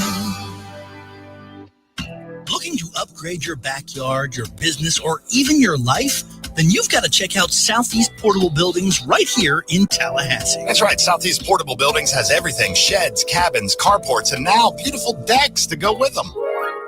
Imagine a brand new storage building and a deck out front. Perfect for that morning coffee or for your family gatherings. Need something custom? No problem. They'll work with you to find exactly what fits your needs. Big or small, simple or stylish. And with easy financing options, you can make your dream space happen sooner than you think. Southeast Portable Buildings, where you're not just getting a building, you're getting a lifestyle upgrade. Give our friends a call today, 850-580-6400. That's 850-580-6400. Southeast Portable Buildings. Big buildings. Big decks. Big dreams. Southeast Portable Buildings on West Tennessee Street, just north of Capitol Circle in Tallahassee. Hey, Noles fans, our partner ISF Inc. is a national management and IT consulting firm located right here in Tallahassee, Florida, solving the future for state governments through strategy, process, and technology. As a trusted advisor for state governments, ISF knows the importance of defining a clear and detailed strategy. Our friends at ISF can help your organization create a strategy that sets you on a path to success. ISF, your vision plus our expertise brings your brilliant ideas to life. Visit ISF.com to learn more. ISF, solving the future. From the championship stage to coaching change and everything in between, Warchant.com remains your home for the best FSU football coverage in the business. Brutally honest columns and features, market-leading multimedia presence across video and podcast, the largest FSU fan community with a staff that combines for over 100 years of experience covering the Noles. When change comes, Warchant.com is your home for analysis from every angle. Warchant.com, your ultimate Seminole sports source. Sign up today. The Jeff Cameron Show is a production of the Warchant.com Multimedia Network. Check out Warchant.com today for the latest news inside Florida State athletics. That's Warchant.com. Now, back to Jeff on Real Talk 93.3. All right, rolling on Libations Friday. This is the segment in which Mama and I wager and make our picks. Make our picks indeed. So let's go. Let's get to it. Cue it up, Tom. And now for another edition of the Family Pick. Nick. Go to your room! Ma, the meatloaf! Take it away, Jeffrey. Doing? I'm doing good. Listen, before we get started, why in the world is Florida State playing tonight? Because the ACC sucks. Oh, well, there you go. Well, I can't figure that out. I was like, are you kidding me? They're playing tonight? Yeah. So well, anyway. Occasionally, teams play on Thursday. Sometimes, very rarely, they play on Friday. It's happened more over the course of the last few years. And this is our turn to play on a Friday night. And I hate it. And I denounce it every time I see it. It sucks, but this is what the ACC has to do to garner attention. And so here we are. Florida State plays tonight in Charlottesville, and I will obviously not be in attendance, but I will be watching at the same time that I'm watching my son play football in Tallahassee. I know that's a big conflict. I'm telling you. Well, I can't wait to be there next week. There you go. So excited. To see Bryce and to see FSU Miami. I was just saying to Tom, the last game that I remember being at was when Grandma still came to the game. Yeah. And we were sitting, and you had gotten us really good seats. Of course I did. To some, very rude people that wanted to know why we were able to sit there, why we had those seats. Now think about the sorry son of a bitch that says that to two women at a football game. Yes, I know he was. Well, anyway, I exactly told him who I was and why I was there, and he didn't say much else to me. But we were sitting in the pouring down rain. Uh-huh. Grandmother and I had garbage bags on our head. It was absolutely. And I just said to Tom, I couldn't remember his name, but Kellen Winslow Jr. caught a pass right in front of us to score. I think Miami won that game. I think they did, and it was unfortunate. And the world would have been a better place if he had been injured on the play, because he turned out to be a terrible human being, an awful human being for real. But yes. Well, he was at the time a really good football player. But anyway, that is one of the things that I remember about that. Besides the pouring down rain and walking back to the tailgate with our shoes sloshing, and oh my God, it was terrible. All right, so what's the score? What's the score in this series here? Did Tom put it up there? It's what do we got going on?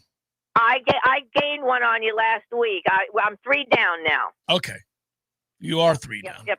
All right, I'm 3 down. That's where you need to. 3 last week. That's where you need to reside. 3 and 4 games back. That's where you need to be at all times. All right. No. We have a 9:30. Oh, first of all, I took Seattle in the Thursday night game. I went and checked so you couldn't fib on the air. You did too. So there you go. I don't fib on the air. I thought you were going to make up some nonsense about how you too had Seattle, even though you probably had Arizona because you like Arizona. And then I went and looked and said, no, she took Seattle. All right. I did. I do like Arizona, but I thought Seattle. Listen, I thought Seattle would win by much more than a field goal in the last minute. I mean, that's really kind of surprised me. Arizona did come back. They did. They weren't the better team. I mean, Arizona, but they did make a game of it. Yeah, it ended up being close, and they made me stay up later than I wanted to because Seattle blew the lead. I know. It's like watching a Bucks game. Yeah.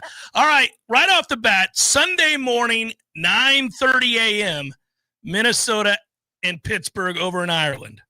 I know, that's another dumb thing. I mean, not Ireland, but I pick Minnesota. Well, I'm glad you didn't disparage the country of Ireland, Mom. That's good. No, that's wonderful. But these games that they play. I agree. Times, I don't like it. All right, you took Minnesota. I, too, took Minnesota, although I am a little worried. Carson Wentz got sacked 3 times in the first half against the Bengals, and now he'll be going up against the Steelers defense that racked up 5 sacks against the Patriots, and we'll see what those sack numbers look like in this game. But anyhow, I took Minnesota as well, so there you go. Okay. Commanders and Falcons, Mom. Wasn't it glorious to watch Atlanta get beat 30-0 and your hero Michael Penix suck?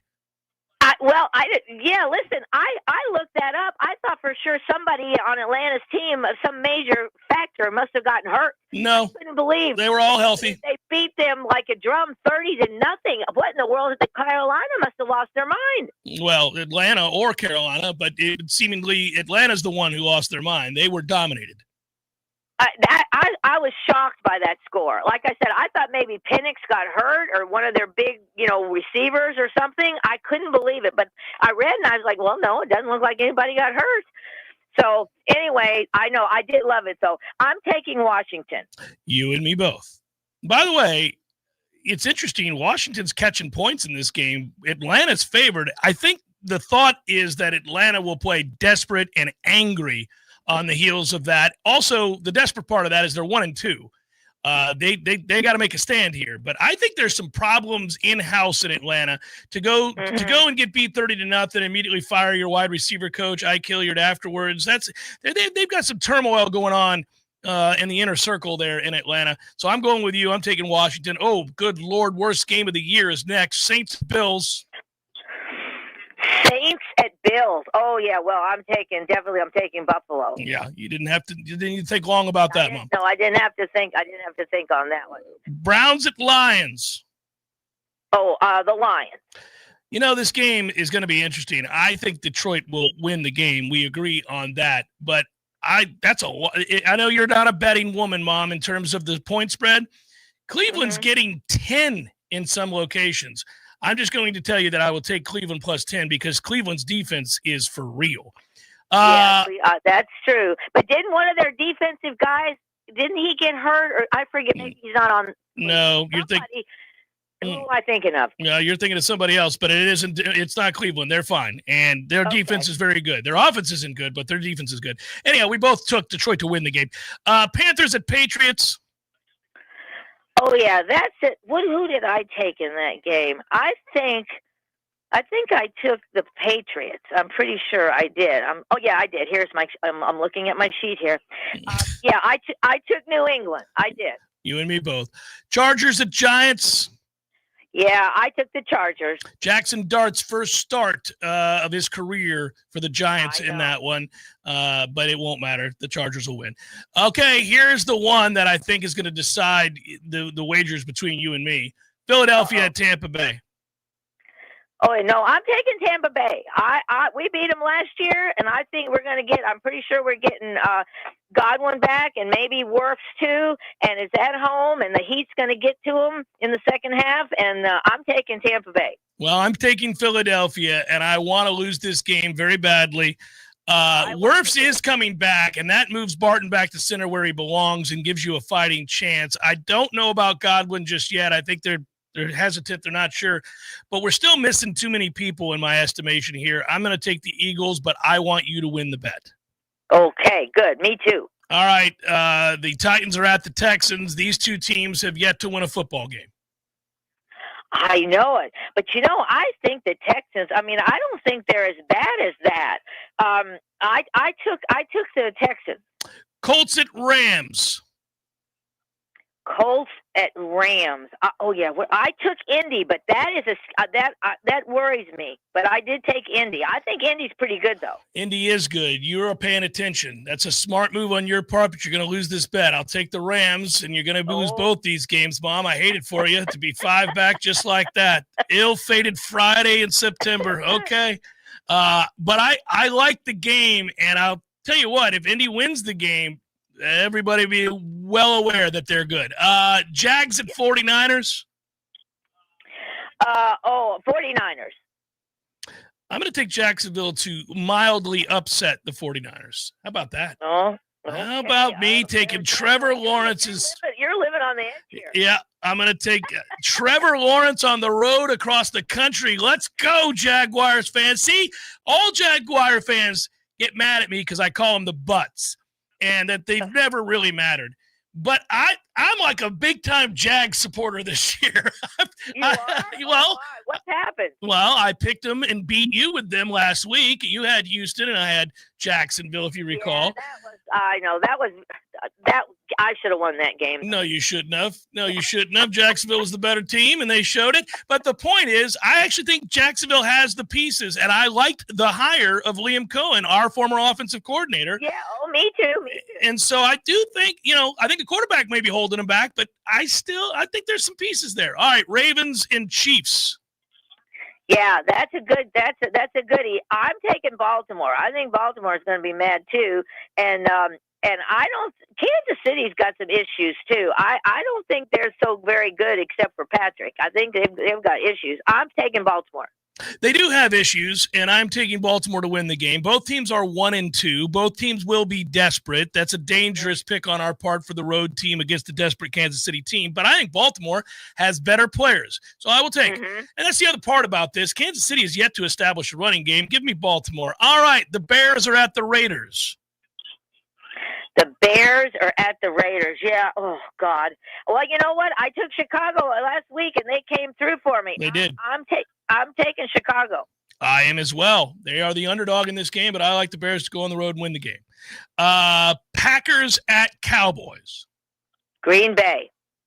Yeah. The stats for Dallas's defense are mind-numbingly bad. I mean, they are hideous. Jets at Dolphins. That is a terrible game, isn't it? Man, that is a terrible game. It worries me in Miami there, the heat and everything, but I don't know. I'm taking the Jets. I just think Miami's terrible, and I think Jets aren't any good either, but they played us tough, so I took the Jets. I, too, took the Jets. The poor Dolphins stink to high heaven, and now Tua looks worse than he's ever looked. Bengals and Broncos. Yeah, I'm taking Denver. Yeah. I don't know about that pick, but I took them. It's the right pick. All right, we're good, Mama. Those are the picks. So which ones? Tom's got them up on the screen now for everybody to see. You got Philadelphia. Shame on you. Yeah, I got Philadelphia. I've got the Rams, and I've got the Jags. Yep. Yep. Oh, I'm going to win at least 2 of these. Let's go, Butts. Love you, Mom. I love you too, and good luck tonight. I can't believe they're playing that game tonight. But anyway, I'll be watching it. All right. I'll talk to you later. Love you. Love you too. Bye-bye. Bye-bye. All right, I got the Eagles over the Bucks. I don't like it. I wish I hadn't. And, Jacksonville, you can't say I hate you. I've been riding the Jaguars since the start of the year. They were going to be my surprise team in the AFC. I'm like, come on, Jags now. Hang in there. Win this game, you might jump on board with me. I'll just watch from afar. I'm not going to put up a pennant. I'll be, look at that. Okay. I see what they're doing. Jags not sucking for once, is what you'll say. Since they ripped the AFC championship game away from themselves, and the refs did a little bit too. Yeah. Something. Let's pivot before breaking and do a red zone. Let's do the right thing. We got to do a red zone. Sudden change. Oh, quick. We're going to run tempo now on this sudden change, Tom. Let's go. Welcome to the majesty. Every freaking rep. The elegance. To win the game. Oh, he hits the upright. It's no good. You have entered. Someone burned down the funeral home. You burned the funeral home. Lives will be changed. Sideline. Touchdown. Unbelievable. Mothers will cry. When you see your players give all that they have and you lose that way, it's tough. Legacies are etched into eternity. I know who I am. North, South Dakota was his brother from West Virginia. This is the Red Zone. That's good to know. Always fun, and I love talking about my buddy Adam, who is our fellow Nole, kicking ass with the Artisan Financial Strategies team. They've got over 30 years of retirement planning experience. Got to make sure you protect you and your family from rising healthcare costs, but also just make sure you have enough money to retire. Let them help you at Artisan Financial Strategies. First down, sir. First down, over under 52.5 rushing yards for Chandler Morris tonight. Oh, wow. For reference, in the NC State game, he had 56. He had 50 in the season opener as well. Well, I think he's kind of the key to the game, but I think we're going to be better than that. I'll say under, just a shade under. Second down, Florida State's leading receiver in terms of yards will be whom? Florida State's leading receiver. I thought you said, I don't know why I had it in my head. I was going to say second leading receiver. Number one, receiving yards, not targets, not receptions. Deuce. Fair. Third down, over under 3.5 catches for Randy Pittman. Oh, wow. I like that, Tom. I love me some Randy Pittman. I would have said 2.5 to anybody else, but not you. I say 3.5 to you. I know my audience. Yeah, the problem, they really haven't been able to incorporate the tight ends yet, and they may break them out tonight. And Randy's my man. You put the number at a good one. I'm going to go under. I'll say 3, but I hope it's 4. I'll go under. 3 for 52. Oh, how about that? All right. Fourth down. Tommy Castellanos, pass attempts tonight. Over or under 19.5. Under. He's been all season long under that number. Yeah, that's as soon as you said the number, I'm like, well, he hasn't done that yet, so I'll go under. Here it comes. For a tall boy. Because you think that Virginia is going to play like children, 35 yards off the ball, scared little children. Well, shoot, even if they do what you think that they're going to do, it would be over 19 and a half. Because you're going to force them to throw bubbles and pop passes and deep shots, all that stuff. All right. I think we're going to be able to run the ball and it won't matter. Then they're screwed. Bonus question. Yeah. Predict a grade for Florida State cornerbacks at tackling tonight. I think that's going to be very important. B. Okay. Just a B. Acceptable. But no parade here. Couple moments where we're like, damn it, can't get somebody on the ground already. But by the end of the game, we'll say, okay, it's a B. Good, solid B. Well executed. Yeah, that was a good one, too. Artisan Financial Strategies. Thank you to them and their partnership, and they do help and can and have for many of my listeners. Artisan Financial Strategies. Come back. We've got to do, goodness gracious, we got to solve for the future. We got a lot of things to do. Jeff Cameron Show, 93.3 Real Talk Radio, Warchant TV. Your local news now. A roadside worker has been arrested after hitting his coworker with a shovel. Look at your screen, everybody. And if you're just listening, you'll see that or hear that I'm about to talk about HelloTushy.com. HelloTushy.com. You think, what in the world? And I thought, what in the world? Now, I understand bidets are used the world around and not necessarily all that much in the United States, but that is changing. And here's the deal. I'm an open-minded guy. I wanted to know, well, what's the benefit? Why would I use it? Why would I have a bidet in my house?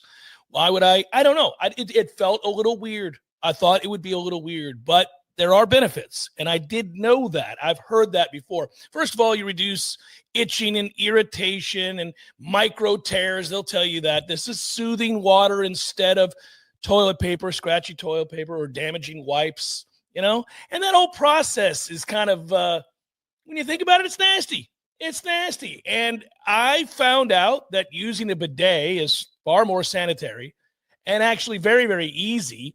And so I said, yeah, let's go. Send it to me. Send it to me. We'll try it in the Cameron household. And I have to tell you that it's not just the copy. It's not just what they tell you. It's true that you feel cleaner. You feel better when you get done using the bathroom when you have a bidet in your house. So look, give it a try. You'll be surprised that A, you'll like it. It benefits you. And you are saving tons of money. You use 80% less toilet paper. I mean, I would think that the percentage is higher, but that's what they told me. 80% less toilet paper. And it comes with a 30-day hassle-free return. So if you don't like it, if you're uncertain, you go, I don't know. I don't know about a bidet, Jeff. Well, I can tell you that, A, they sent it to me. It was very easy to set up, took seconds. It works. It's great. But it may not be for you. So if it's not, you can send it back, 30-day hassle-free return. I know people want to know about that. So there you go. You have that option. But I don't think you'll return it. I think you're going to like it. And by the way, I love their call to action. I love this, what I'm about to tell you, because old school Jeff Cameron Show listeners will remember this. Hashtag a-hole. We're bringing it back. We're bringing it back. Remember, a-hole is only a dirty word if you wipe. For a limited time, our listeners get 10% off their first bidet order. And you use code WARCHANT at checkout. That's 10% off your first bidet order at HelloTushy.com. Go to HelloTushy.com and remember to use the promo code WARCHANT. You're going to be surprised. I think you're going to like your bidet. HelloTushy.com, promo code WARCHANT. Gordo's, bringing the flavor and flair of Cuban food to Tallahassee since 1996. The Jeff Cameron Show is a production of the Warchant.com Multimedia Network. Check out Warchant.com today for the latest news inside Florida State athletics. That's Warchant.com. Now, back to Jeff on Real Talk 93.3. ISF partnership goes way back now. Jumped on board with us early when we came over here to 93.3. We appreciate it always. ISF doing a lot in the community as well. Highlighted how they've been able to help organizations throughout the country, but also here in Tallahassee, including working with our friends at the Second Harvest of the Big Bend and the Guardian Ad Litem. So ISF.com to learn more about ISF, but there's plenty of meat on the bone to figure out what ISF can do for you. There's a lot. There's a lot. Let's talk solving for the future. Tonight it's running the ball. It's running the ball successfully, unless the Virginia Cavaliers decide to do, as Tom has suggested they will, just give up 80 yards of free offense by lining up 10 and 15 yards off the ball. One of the extensions of the run game that we have not seen a whole lot of is, of course, the bubble screens, the outlet passes. I think that's something that Virginia is going to do tonight and to test us a little bit more to how to rally, how to get to the ball, fight through blocks. Gus has that in his offense too. I wonder if we're going to see a little bit more of that. We haven't really leaned on it. That was a big part of Mike's offense, was the bubbles. And oftentimes we would see a large receiver catch a ball and a small receiver try to lead block for the large receiver. Made no sense. But yeah, I'm interested to see schematically what the run game looks like. Is it the same stuff? Are we doing inside zone? Are we doing a little bit of split zone? Are we doing reverses, quarterback runs, read options? Like, what is the focus? Usually within 2 or 3 drives, you can tell what the focus will be. You know, do you expect them to change up much? I mean, have they seen something from Virginia that will require that? Or is it just the opportunity to take advantage of a tremendous weakness on this defense that really causes Gus to pivot and have him throw the ball a lot more? What I will be looking for is how many of the called runs have a quarterback run element on it. That's what I'm interested to see. I don't think they're scared of running Tommy. I think he's fine. But at the same time, I think they also understand that if they can save him up a little bit for Miami and all they need to do is hand the ball to Sawchuk, or even Singleton, who had a really good week last week. That's another part of it, too. So how many runs have a quarterback run element on it? And then who's the second guy at running back in this game? Who's the first guy off the sideline? Is it going to be Singleton again? Is it Croma? How's that rotation going to look? You know, it's interesting.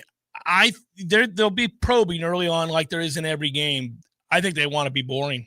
I think they want to play this as close to the vest as possible if they can get away with it. We just don't know if they can. Obviously, they didn't have to do much or show much. They still showed some things, put on film, some things that maybe you would have thought they wouldn't have against the likes of Kent State and East Texas A&M. But Gus didn't get a lot of time with this group to install every aspect of his offense. And so I think that these games have acted in a weird way as glorified scrimmages where he's getting them to broaden the offense, like to learn more of what he installed in the spring and in the fall, because there's more meat on the bone.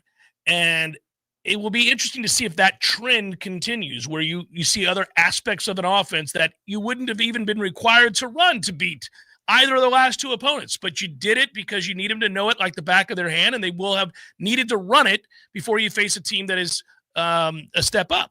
Honestly, my favorite thing that they do, and I'm still, even as much as I'm enjoying all this productivity, I'm still not a huge Gus offense guy if I have my druthers. But look, if you're not going to have your druthers, have break records with an offense that's not like have fun with it. Your aesthetic favorite offense. Yeah. But I love it when they have explosive plays and they're at the line within 5-10 seconds. And they're really good at that too. Yeah, they get up. That's one thing that you haven't seen an illegal procedure off of that. You haven't seen a snap infraction off of that. You haven't seen not enough guys lined up on the line of scrimmage. They go. And Tommy is very, very good at conducting that whole operation as well. Don't worry about celebrating. Get the ball to the official, and it's a 40-yard explosive. We need to be on the ball and ready to snap it right here, right now. I absolutely love that. You remember when we talked to Otto for the Battle's End, and we were asking him about what it was like to run this offensive system and what he was adapting to and learning. And he talked a lot about how early on it was all about how quick they want to play and how quickly you got to get to the line of scrimmage and how a lot of these guys got in shape in a hurry. And you're absolutely right, because they haven't had the penalties that usually come off of rushing like that. And the only reason that would be is because you've done it a lot. You've done it a lot to the point where, it's like muscle memory. Well, we tried to do this with Willie. And a lot of times there would be penalties off of the rushing. Illegal formation constantly. Right. And I think that might have predisposed me to hate this style of offense. Maybe Gus is going to make me learn to love it, legitimately. Can you execute it and not look like fools? Then that's a good idea. That's been the whole thing. And I think even with the injury troubles they had in the spring and in preseason camp, they worked very hard on the conditioning. because everybody talked about it. Yeah, they did. In all those interviews, they talked about, man, I didn't realize. Even the defensive linemen about having to keep up and get ready for the next snap because they have to be ready too, not be offsides or lollygag. But yeah, how clean they run that operation. Just go on the road tonight and run a clean operation, and a lot of things will solve themselves. And that is solving the future. I got to get a couple questions in here in just a second. First, though, ISF, serving state agencies and organizations across diverse industries and sectors all over the country. Collaborative model built on respect and trust, both across our organization and throughout all levels of their clients' organization. Go to ISF.com to learn more. Let's look inside the chat. And Optimus Climb says, I placed my first bet ever, accidentally parlayed it. We've all been there. I've done it before. It's worked out. It's also failed me. I've gone, I didn't mean to parlay that. He wanted FSU total over 33.5. All right. But also did a Tommy over 1.5 passing TDs. Do you think I'm good? Tom does. As long as we don't get tackled inside the 5 on those completions, you're fine. Yeah. I think you're going to be all right. MJB. 5150 became a new YouTube member. Do you think he's a big fan of the Van Halen record? Could be. There's a lot of JBs we have now. I'm just saying. It's 5150. Sorry. I'm not a fan of that record, but I just remember it.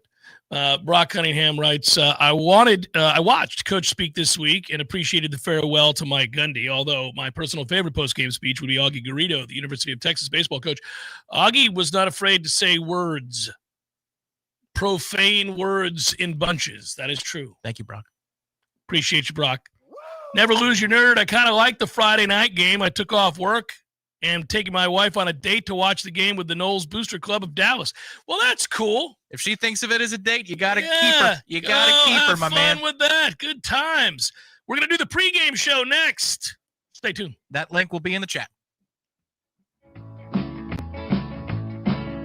This is for my homeowner friends out there. You know who you are. When you get your grass cut, you're going to inspect the work, make sure it's good. Get your house painted, check around every corner and edge, make sure that's done right. Get a new roof, get to get eyes on those shimmering new shingles. Get your septic tank cleaned. Bet you're not popping your head down in there to take a look around. You got to trust it's done right. I'll make it easy. Go see my friend Greg Miller Septic. They're my guys. I trust them, and you can too. MillerSeptic.com. That's it. That's the commercial. That's the whole thing. Check them out. It's MillerSeptic.com.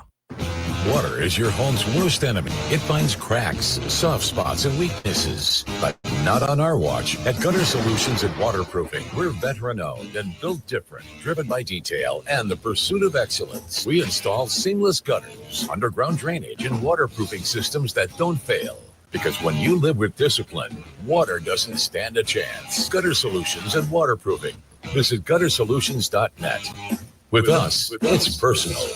A roof isn't decoration. It's your home's first line of defense. At GSWP Roofing, we treat every build like it's mission critical. We're GAF Master Elite certified, led by a former Marine. And we don't cut corners. We execute with discipline, precision, and materials that hold the line. Storm after storm, year after year. Repairs, replacements, full installs. This is roofing done by the book. No excuses, no shortcuts. GSWP Roofing. Online at gswproofing.com. With us, you're covered. License number CCC 1335048. Feeling sluggish? Wake up your body the right way with Vigor. The all-new Vigor Cold Plunge Tub from Hot Spring Spas is now available exclusively at Pinch a Penny Pools and Spas in Tallahassee. Boost circulation, reduce inflammation, sharpen your focus, and more. Elite athletes do it daily, and now you can too. Experience the power of cold therapy in your own home. Come see the Vigor Cold Plunge, available only at Pinch a Penny on Capitol Circle Northeast and Greer Road. At Epps Decorating Center, we're your locally owned Benjamin Moore retailer. We're your store for quality with brilliant and durable paints in a variety of sheens and thousands of colors. We're your store for service with one-on-one advice for contractors and homeowners.